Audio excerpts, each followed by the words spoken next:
5 acontecimentos que ocorreram após a morte de Jesus. Número 1.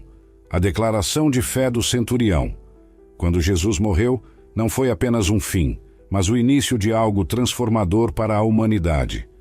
Uma das reações mais impactantes foi a do centurião romano. Ao presenciar esses eventos, ele declarou: verdadeiramente, este homem era filho de Deus. Mateus 27:74. Quem era esse centurião? Na época romana, um centurião era um oficial militar, semelhante a um capitão, responsável por cerca de 100 soldados. Imagine um soldado duro e experiente, alguém que já viu de tudo em relação à vida e à morte. Esse centurião, em particular, estava presente na crucificação de Jesus. A crucificação, por sinal, era uma forma brutal de execução romana, reservada para escravos, criminosos e rebeldes. Era projetada para ser lenta, dolorosa e pública, servindo como uma clara advertência para qualquer um que desafiasse a autoridade romana. A Bíblia, especialmente no Evangelho de Marcos, capítulo 15, nos dá uma imagem vívida daquele dia. Jesus foi preso, julgado e condenado à morte. Foi crucificado em uma cruz, um método comum naqueles dias para executar criminosos no local chamado Gólgota, que significa lugar da caveira, Marcos 15:22. Imagine a cena sombria: 3 cruzes contra o céu, soldados e uma multidão de espectadores. Jesus estava no meio, com 2 criminosos a cada lado. Enquanto Jesus pendia ali, o céu se escureceu por 3 horas, um fenômeno inquietante. Marcos 15. Ao meio-dia, veio a escuridão sobre toda a terra, até às 3 da tarde. É aqui que nosso centurião entra em cena. Ele estava lá, provavelmente garantindo que a execução fosse realizada conforme planejado. Provavelmente já havia supervisionado muitas crucificações semelhantes. Isso fazia parte do seu trabalho. Mas essa era diferente. Quando Jesus finalmente morreu, ele clamou: Eloi, Eloi, lama sabachthani. Marcos 15:34. Não foi apenas um grito de agonia, mas uma profunda expressão de sentir-se abandonado em sua hora mais sombria. O centurião observava tudo isso, e ao ver como Jesus morreu, algo notável aconteceu. Marcos 15:39. Ele disse: verdadeiramente este homem era filho de Deus. Você consegue imaginar o que estava passando pela mente dele? Um soldado romano duro, acostumado a ver a morte, viu algo que o fez questionar tudo em que acreditava antes. É como se naquele momento o centurião tivesse visto além do ordinário e reconhecido algo divino na morte de Jesus. Não é todo dia que um oficial romano declara um homem crucificado como filho de Deus. Isso mostra o impacto dos últimos momentos de Jesus naqueles que estavam presentes. A história é significativa por várias razões. Primeiro, é um poderoso testemunho de uma fonte inesperada. O centurião não era seguidor de Jesus. Fazia parte da maquinaria que o executava, mas não pôde deixar de reconhecer a verdade diante dele. Segundo, esse momento reflete um ponto de inflexão na percepção romana do poder e da autoridade.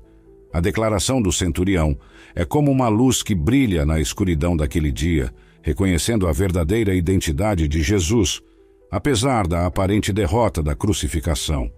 Por último, é uma história de revelação. O centurião, com sua declaração simples mas profunda, torna-se um símbolo do impacto universal da vida e morte de Jesus. Representa a ideia de que qualquer pessoa, independentemente de sua origem ou crenças, pode reconhecer a verdade sobre quem é Jesus. Essa declaração de um soldado romano, provavelmente pagão, simboliza o impacto universal da morte de Jesus, que transcende a comunidade judaica para o mundo mais amplo. Lembra-nos que a mensagem e a salvação de Jesus são para todos, independentemente de sua origem ou crença. É reconfortante saber que o sacrifício de Jesus é inclusivo. Número 2. A escuridão que aconteceu. Imagine a cena. Jesus, o Filho de Deus, acaba de ser crucificado, uma morte cruel e dolorosa reservada para criminosos. Seus seguidores e entes queridos se mantiveram à distância, com o coração carregado de dor e confusão. O céu, como se estivesse de luto com eles, se escureceu. Foi um momento de tristeza, mas também o ponto de virada em uma história que mudaria o mundo para sempre. Essa escuridão que caiu durante a crucificação de Jesus é realmente provocativa. Na Bíblia, a escuridão muitas vezes tem um significado mais profundo do que apenas a ausência de luz. Quando se trata da morte de Jesus, essa escuridão pode representar várias coisas significativas. Primeiro, a escuridão na Bíblia frequentemente está associada ao julgamento e ao desagrado de Deus. Pense, por exemplo, nas pragas enviadas ao Egito no Antigo Testamento, Êxodo 10, 21 a 33.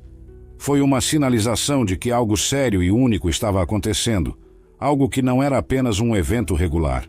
Então, quando a escuridão caiu enquanto Jesus era crucificado, foi um sinal de que aquele momento foi um ato significativo de julgamento.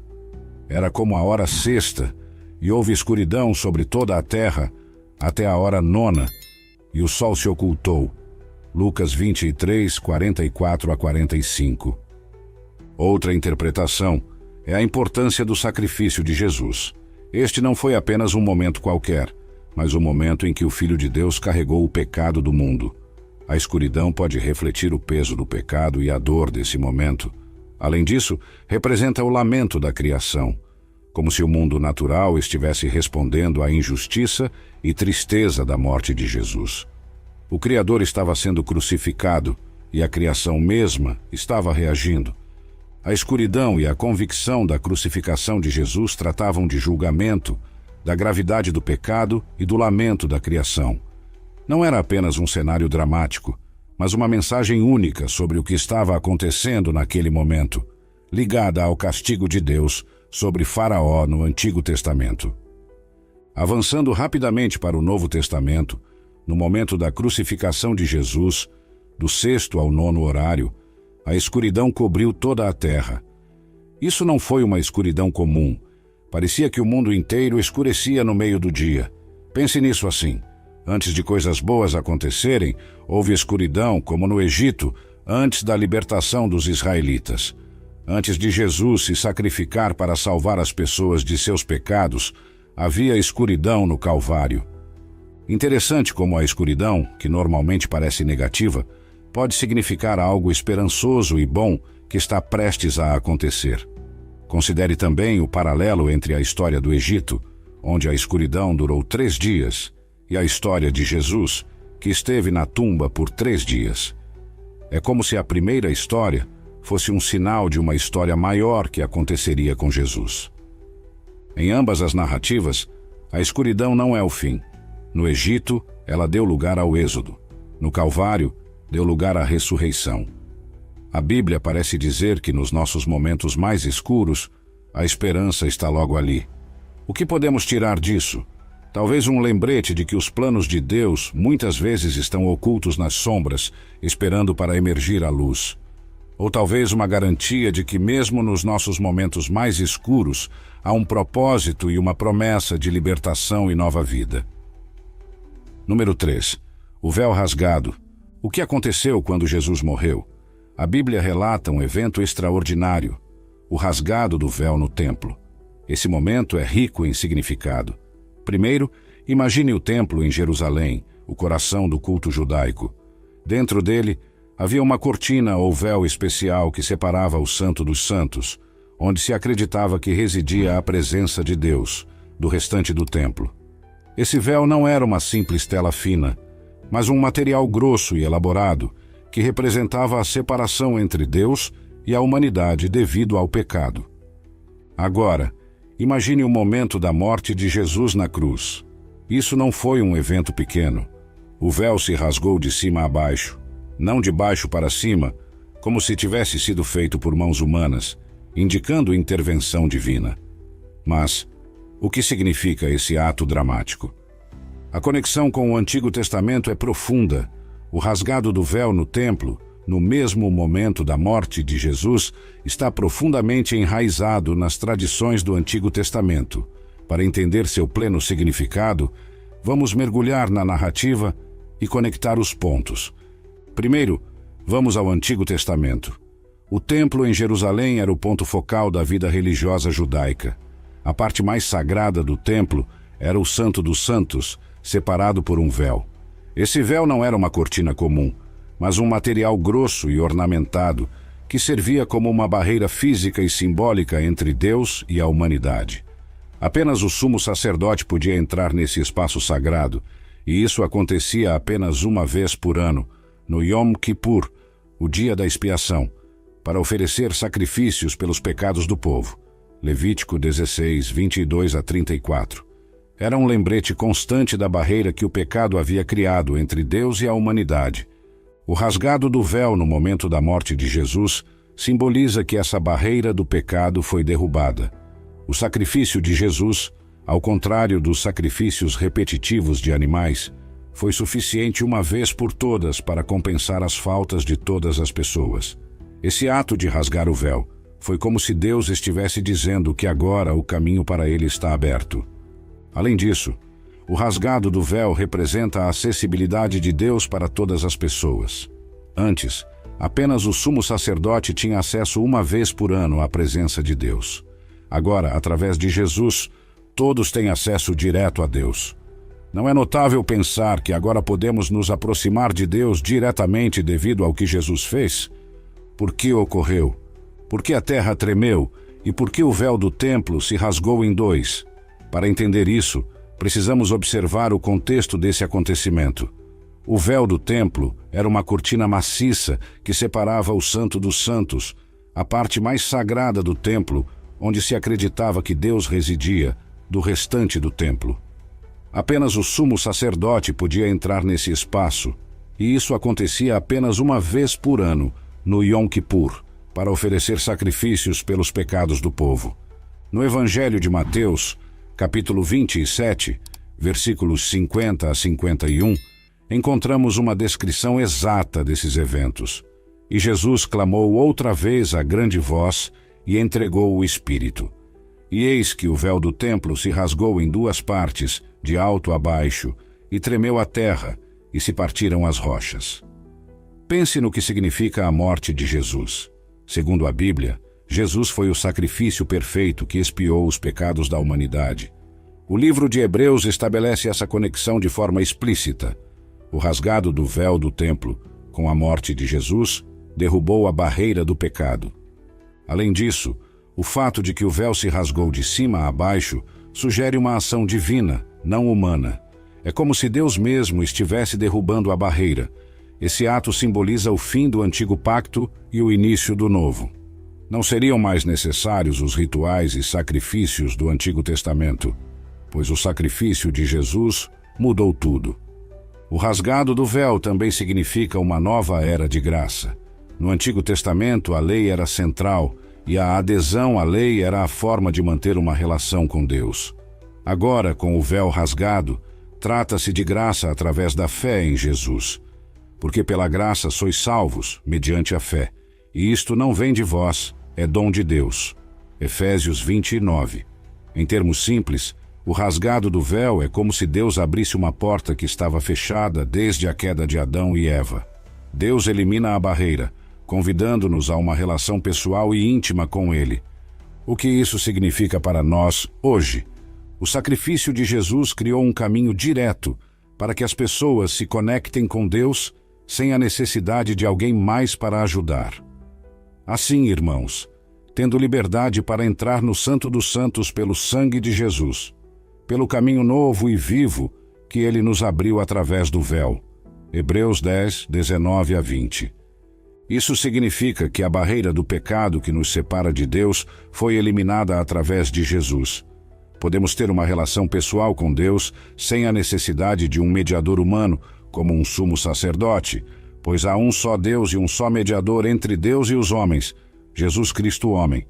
1 Timóteo 2, 5. O rasgado do véu foi como se Deus abrisse uma porta que estava fechada, convidando-nos a uma relação direta com Ele. É uma imagem poderosa de reconciliação e novos começos. As velhas formas de separação e acesso limitado desapareceram, substituídas por uma abertura para uma relação pessoal e direta com Deus. Isso nos convida a refletir. Vivemos na liberdade, e no acesso que o sacrifício de Jesus proporcionou, ou vivemos como se o véu ainda estivesse ali, nos separando de Deus? Essa é uma pergunta que vale a pena considerar. Número 4. A ressurreição dos santos. Jesus voltou à vida 3 dias depois de sua morte. Quem eram essas pessoas? Eram pessoas que haviam falecido, algumas provavelmente há muito tempo, mas que de repente estavam vivas novamente. É como uma cena onde toda a esperança parece perdida, e então ocorre uma virada milagrosa. Mas quem eram exatamente essas pessoas? Não há nomes nem histórias de fundo. Elas são descritas simplesmente como pessoas santas, provavelmente crentes fiéis, talvez profetas ou pessoas justas do passado, que viveram suas vidas com e para Deus. Por que isso aconteceu? Aqui é onde fica realmente interessante. Esse evento foi como um avanço, um prenúncio do que estava por vir. Jesus mesmo ressuscitaria 3 dias depois, como se essas pessoas ressuscitadas estivessem preparando o cenário para o evento principal. A própria ressurreição de Jesus. Pense nisso como uma poderosa sinalização de que a morte não é o fim da história, não para Jesus e para aqueles que acreditam nele. O que aconteceu com essas pessoas ressuscitadas? Elas apareceram para muitos em Jerusalém, o que deve ter sido surpreendente. Imagine ver alguém que você chorou de volta à vida e caminhando. Todo o evento fala sobre o poder do que Jesus estava prestes a fazer. Sua ressurreição não foi apenas um milagre único, mas uma mudança de jogo, uma sinalização de que a vida triunfa sobre a morte. É como se a ressurreição dessas pessoas santas estivesse dizendo: se Deus pode fazer isso por nós, espere para ver o que Ele tem reservado com Jesus. Como a ressurreição dos mortos, no momento da morte de Jesus, se conecta com o Antigo Testamento? O Antigo Testamento está repleto de pistas e profecias sobre eventos que se descreveriam no Novo Testamento, como a vida de Jesus, sua morte e seu retorno à vida. Vamos ver o panorama geral. O Antigo Testamento está cheio de profecias e sinais que apontam para Jesus. É como uma longa história, com pistas espalhadas por todas as partes, que levam a uma grande revelação. A ressurreição dos mortos quando Jesus morreu pode ser vista como um desses grandes momentos de revelação. A Bíblia não dá uma profecia direta do Antigo Testamento sobre esse evento específico, mas fala muito sobre a ressurreição em geral. Por exemplo, no livro de Daniel, há um verso muito interessante, Daniel 12, 2, que diz: e muitos dos que dormem no pó da terra ressuscitarão, uns para a vida eterna e outros para vergonha e confusão perpétuas. Esse verso é como um adelanto da ideia de que haverá uma ressurreição, um despertar da morte.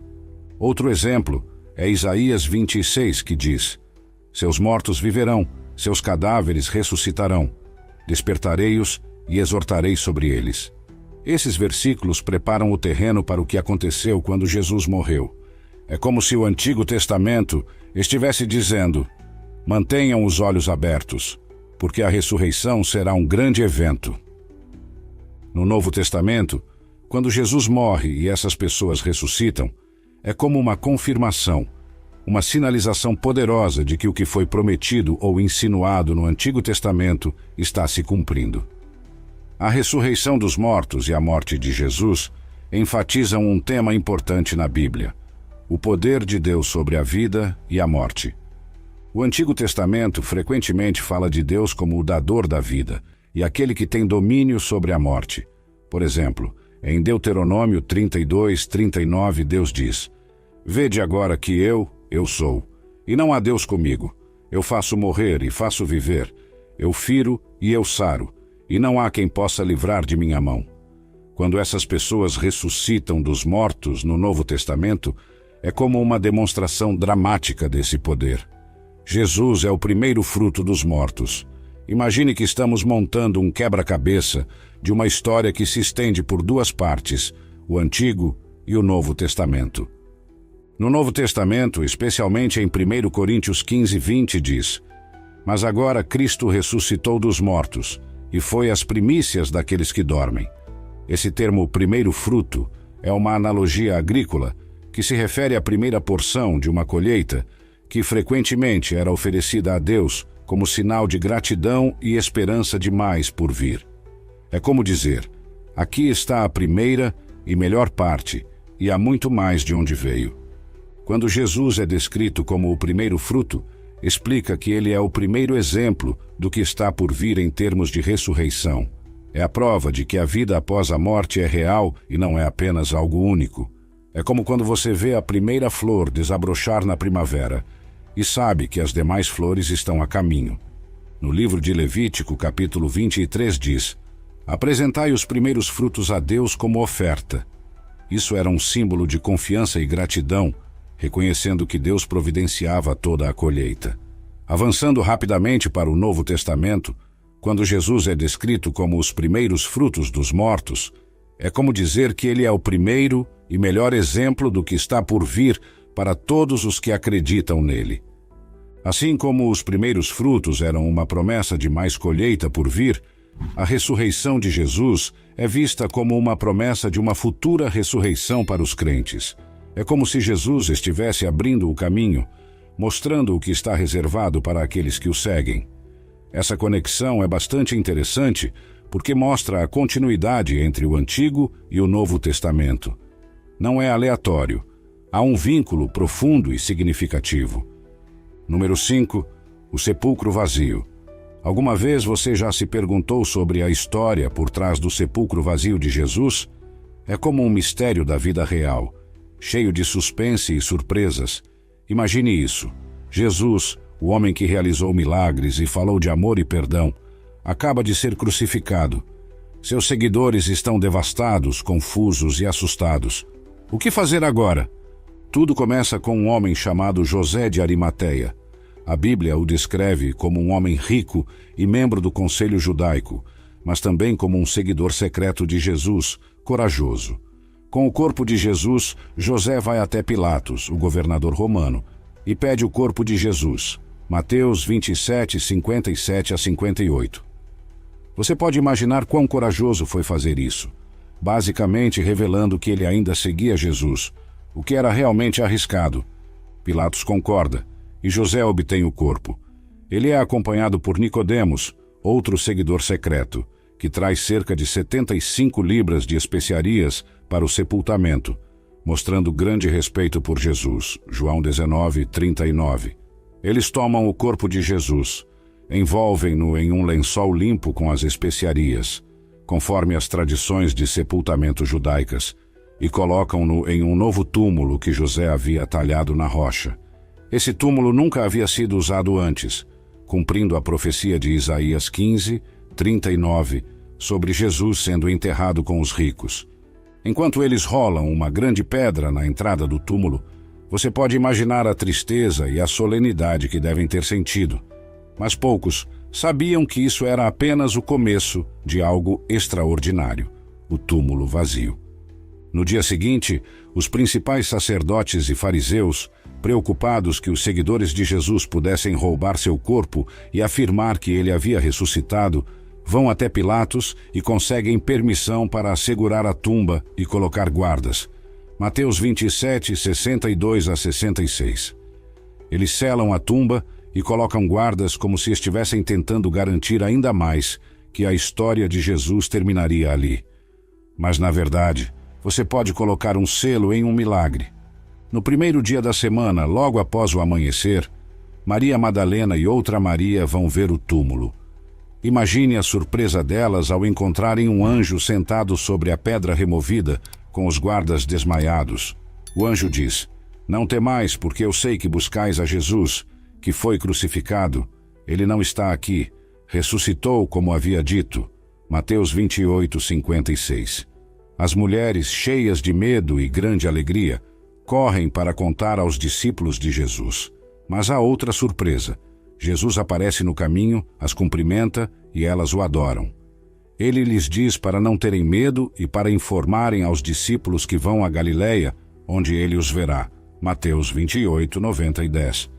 Imagine a surpresa e a emoção das mulheres. Enquanto isso, alguns dos guardas vão à cidade e contam aos principais sacerdotes tudo o que aconteceu. Os principais sacerdotes, em pânico, subornam os soldados para dizerem que os discípulos de Jesus vieram durante a noite e roubaram seu corpo enquanto eles dormiam. Mateus 28, 11 a 15. Eles estão tentando ocultar a verdade, mas de alguma forma, a verdade sempre parece se revelar. Lição: a história do sepulcro vazio não é apenas um relato de um corpo desaparecido. É uma história sobre uma promessa cumprida, sobre o poder da fé e sobre um milagre que mudou o curso da história. O sepulcro vazio simboliza esperança, renovação e o triunfo da vida sobre a morte. É uma história que nos convida a refletir sobre nossas próprias crenças e considerar a possibilidade de um amor e um poder que transcendem a tumba. Como está vinculado o sepulcro vazio de Jesus com o Antigo Testamento? O Antigo Testamento está repleto de temas, símbolos e profecias que apontam diretamente para a vida, morte e ressurreição de Jesus. Vamos explorar algumas dessas conexões de forma mais aprofundada, fundamentando-nos em passagens bíblicas que revelam a continuidade e a realização das promessas divinas. Desde os primeiros capítulos da Bíblia, vemos um fio condutor que percorre toda a narrativa bíblica, ligando a criação, a queda, a promessa de redenção e a consumação dessa redenção em Jesus Cristo. O sepulcro vazio de Jesus não é um evento isolado, mas o clímax de uma história que Deus vinha tecendo há séculos, preparando o caminho para a salvação da humanidade. O sistema sacrificial e o Cordeiro Pascal. No coração do Antigo Testamento está o sistema sacrificial, uma prática central na relação entre Deus e o povo de Israel. Os sacrifícios de animais eram oferecidos para expiar os pecados e restaurar a comunhão com Deus. Um dos exemplos mais significativos dessa prática é o Cordeiro Pascal. Em Êxodo 12, Deus instrui Moisés a instituir a Páscoa, onde um cordeiro sem defeito seria sacrificado, e seu sangue escorreria nas portas das casas dos israelitas. Esse ato de obediência salvou os israelitas da 10ª praga, a morte dos primogênitos no Egito. O Cordeiro Pascal simboliza a redenção e a salvação através do sacrifício inocente. Essa figura do Cordeiro sacrificial é diretamente prefigurada no Novo Testamento com Jesus, que é frequentemente referido como o Cordeiro de Deus.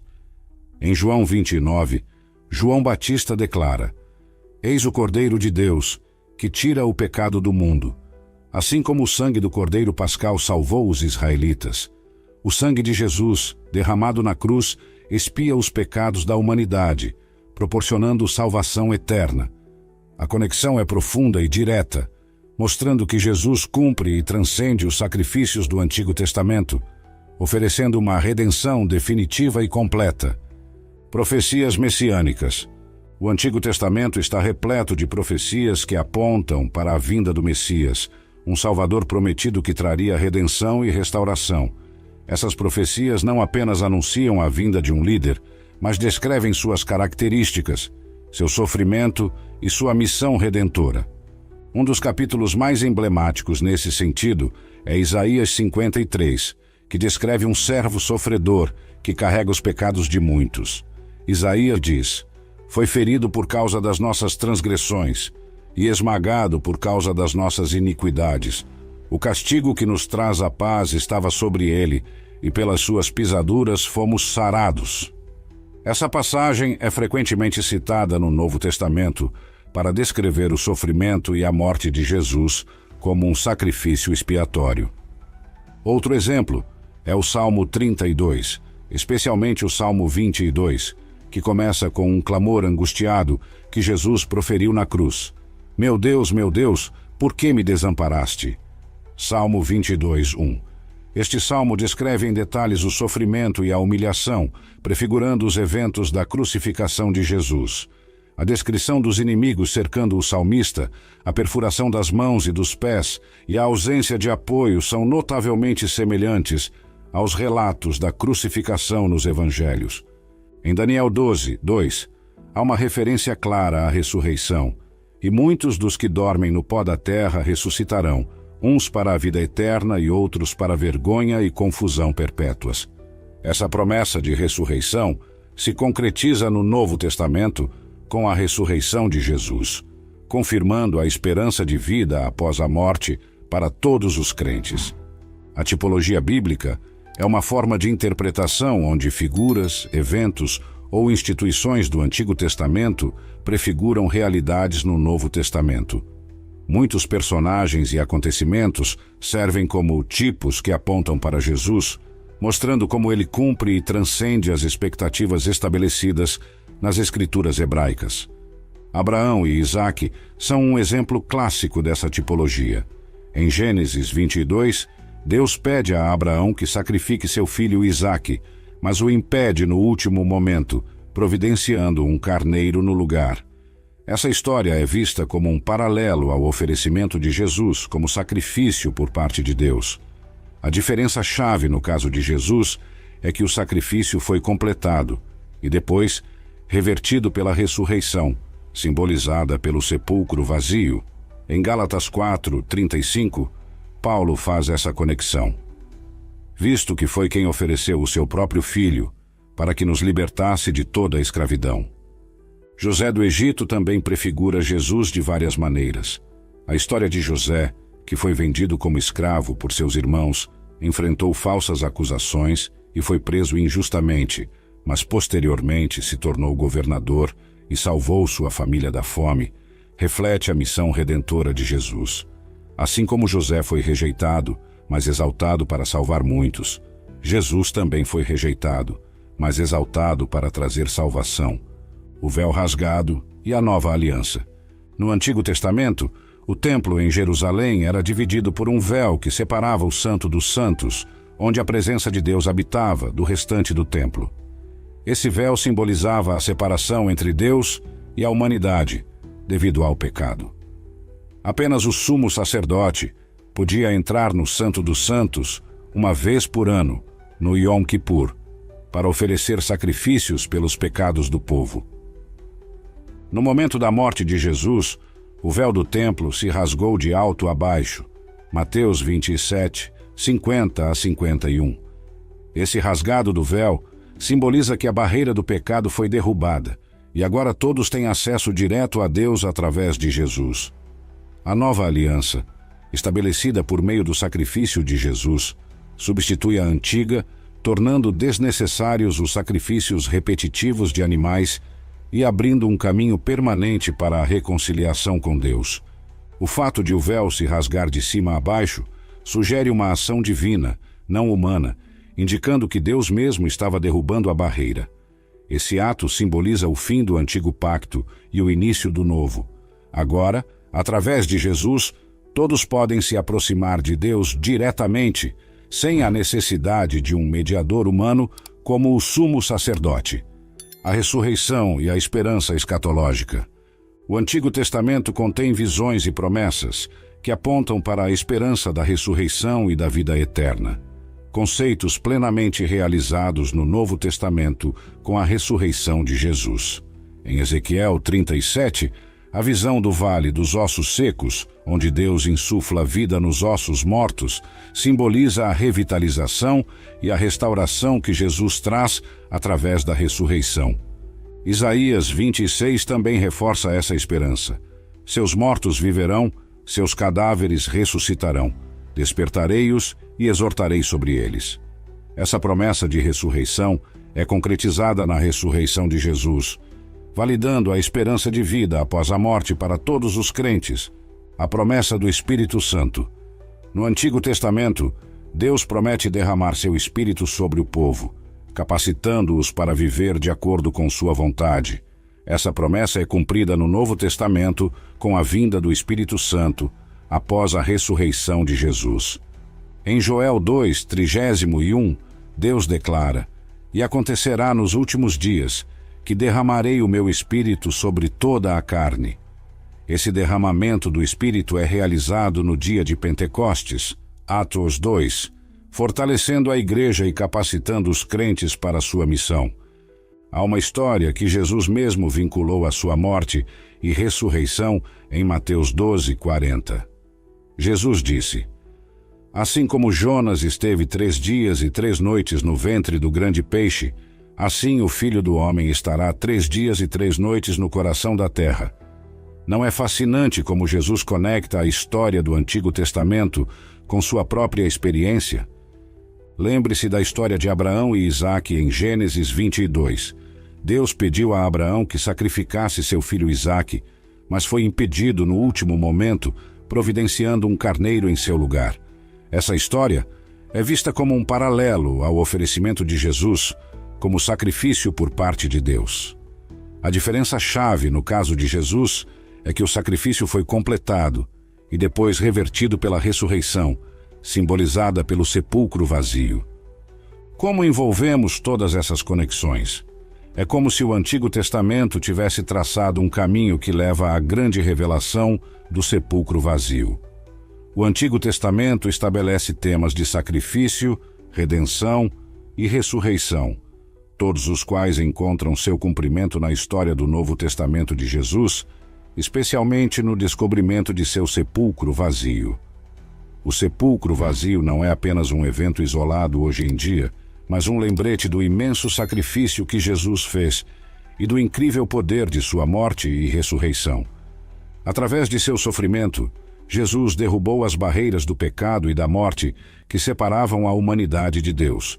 O véu rasgado, o terremoto, a ressurreição dos santos e o sepulcro vazio são símbolos poderosos dessa nova realidade. No meio de tudo isso, é importante nos perguntarmos: como essa história afeta minha vida? Entendo realmente a magnitude do que Jesus fez por mim na cruz? Por que importam esses eventos para nós hoje? Cada um desses acontecimentos vai além de meros fatos históricos. Eles carregam verdades eternas e promessas que ressoam profundamente em nossas vidas contemporâneas. Vamos explorar de maneira mais detalhada por que esses eventos são tão significativos para nós hoje, conectando-os às Escrituras e refletindo sobre seu impacto espiritual e pessoal. Primeiro, o véu rasgado, acesso direto a Deus. O rasgado do véu do templo no momento da morte de Jesus é um símbolo poderoso que nos diz que agora podemos nos aproximar de Deus diretamente, sem medo ou hesitação. Antes, o véu representava a separação entre Deus e a humanidade devido ao pecado, uma barreira que apenas o sumo sacerdote podia atravessar uma vez por ano no Yom Kippur. Com o sacrifício de Jesus, essa barreira foi removida, como está escrito em Hebreus 10, 19 a 20. Tendo, pois, irmãos, ousadia para entrar no santuário pelo sangue de Jesus, pelo novo e vivo caminho que ele nos abriu através do véu, isto é, da sua carne. Isso significa que não precisamos mais de intermediários para nos relacionarmos com Deus. Podemos nos aproximar dele com confiança, sabendo que Jesus abriu o caminho para uma comunhão íntima e pessoal. Essa liberdade para acessar Deus diretamente nos convida a cultivar uma relação mais profunda e constante com o Criador, buscando sua presença em todas as áreas de nossas vidas. Segundo, terremotos e rochas partidas, transformação profunda. Os terremotos e as rochas partidas que acompanharam a morte e ressurreição de Jesus simbolizam a magnitude e a profundidade desses eventos. Eles nos lembram que a morte e a ressurreição de Jesus foram acontecimentos que mudaram o mundo de maneira irrevogável. Assim como um terremoto sacode a terra, esses eventos abalaram as estruturas do poder e da autoridade, inaugurando uma nova era de esperança e renovação. Essa transformação nos chama a abalar nossas próprias rochas, as velhas maneiras de ser, os hábitos que nos afastam de Deus e os preconceitos que nos separam uns dos outros. Em Romanos 12:2, Paulo nos exorta: "E não vos conformeis com este mundo, mas transformai-vos pela renovação da vossa mente, para que experimenteis qual seja a boa, agradável e perfeita vontade de Deus." Devemos permitir que a ressurreição de Jesus nos inspire a mudar, a renovar nossa mente e a viver de acordo com os propósitos de Deus, deixando para trás as práticas e pensamentos que não refletem sua vontade. Terceiro, os santos ressuscitados, esperança na vida eterna. A ressurreição dos santos que apareceu em Jerusalém após a morte de Jesus traz uma mensagem de esperança que transcende a morte física. Esses santos ressuscitados servem como um consolo em tempos de perda, lembrando-nos de que a morte não é o fim, mas uma passagem para uma vida eterna com Deus. Em João 11, 25 a 26, Jesus declara: Eu sou a ressurreição e a vida. Quem crê em mim, ainda que esteja morto, viverá, e todo aquele que vive e crê em mim nunca morrerá. Essa promessa de vida eterna nos dá força para enfrentar as dificuldades e perdas, sabendo que a nossa fé em Jesus garante uma existência além desta vida terrena. Essa esperança nos motiva a viver com uma perspectiva eterna, valorizando o que realmente importa e investindo em relacionamentos e ações que têm impacto duradouro. Quarto, a declaração do centurião, reconhecimento da identidade divina de Jesus. A declaração do centurião romano, verdadeiramente, este homem era filho de Deus, Mateus 27, 54, é um convite para reconhecermos a verdadeira identidade de Jesus e compreendermos suas implicações para nossas vidas. Esse reconhecimento vem de alguém que, à primeira vista, poderia não ter motivos para acreditar na divindade de Jesus, mas que, ao testemunhar os eventos extraordinários de sua morte, reconheceu a verdade. Isso nos desafia a olhar além das aparências e a buscar a verdade sobre quem Jesus é. Em João 20, 28, Tomé, outro centurião, responde: Senhor meu e Deus meu. Este reconhecimento de Jesus como divino nos convida a reafirmar nossa fé e a viver de acordo com essa realidade, entendendo que ele não é apenas um líder espiritual, mas o próprio Filho de Deus, com todo o poder e autoridade que isso implica. Quinto, as mulheres como testemunhas, o valor de cada indivíduo no plano de Deus. As mulheres que testemunharam a ressurreição de Jesus desempenham um papel crucial na narrativa, desafiando normas culturais e religiosas da época que minimizavam o testemunho feminino. Sua presença como primeiras testemunhas do túmulo vazio destaca o valor que Deus atribui a cada indivíduo, independentemente de seu status social ou gênero. Em Mateus 28, 10, Jesus diz: Não temas, vai, anuncia aos meus irmãos que se levantaram para a vida. As mulheres, corajosas e fiéis, foram escolhidas para serem as primeiras mensageiras da ressurreição, demonstrando que Deus usa pessoas comuns para cumprir seus propósitos extraordinários. Isso nos ensina a valorizar cada pessoa em nosso meio, reconhecendo que todos têm um papel importante no plano de Deus. A história do que aconteceu imediatamente após a morte de Jesus está cheia de intervenção divina e profundo significado. Desde o véu rasgado até o túmulo vazio, cada evento reflete a mão de Deus atuando para trazer redenção e renovação.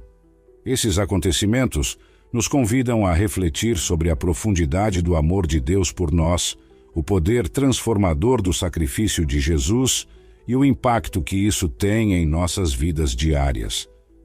Ao refletirmos sobre esses eventos, não podemos deixar de nos sentir agradecidos pela incrível história de redenção que se desenrolou naquele dia fatídico.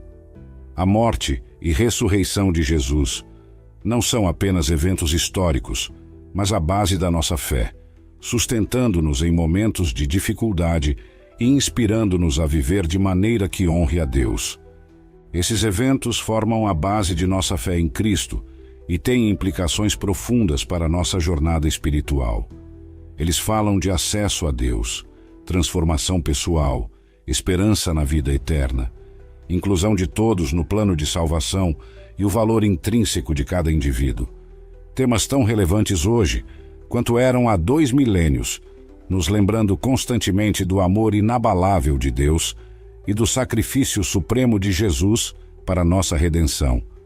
Cada evento nos convida a refletir, responder e reorientar nossas vidas à luz da incrível história da morte e ressurreição de Jesus.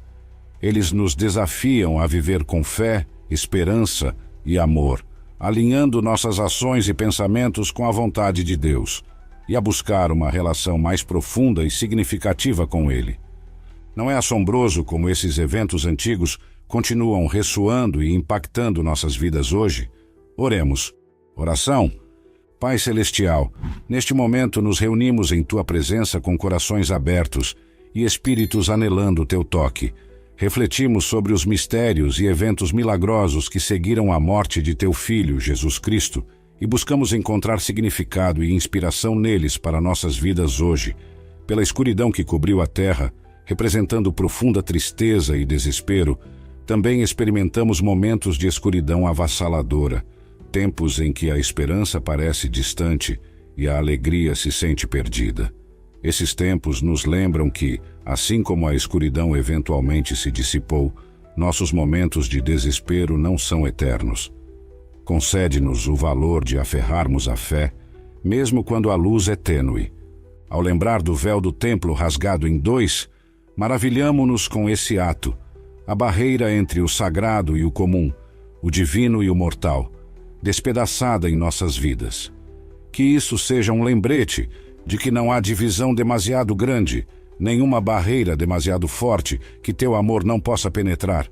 Ajuda-nos a derrubar os muros em nossos corações de amargura, orgulho e medo, para que possamos estar em Tua santa presença sem nada entre nós. Lembramos do terremoto, um testemunho do poder de Tua força em nossas vidas. Sacode os alicerces de nossa complacência e desperta-nos para Teu propósito.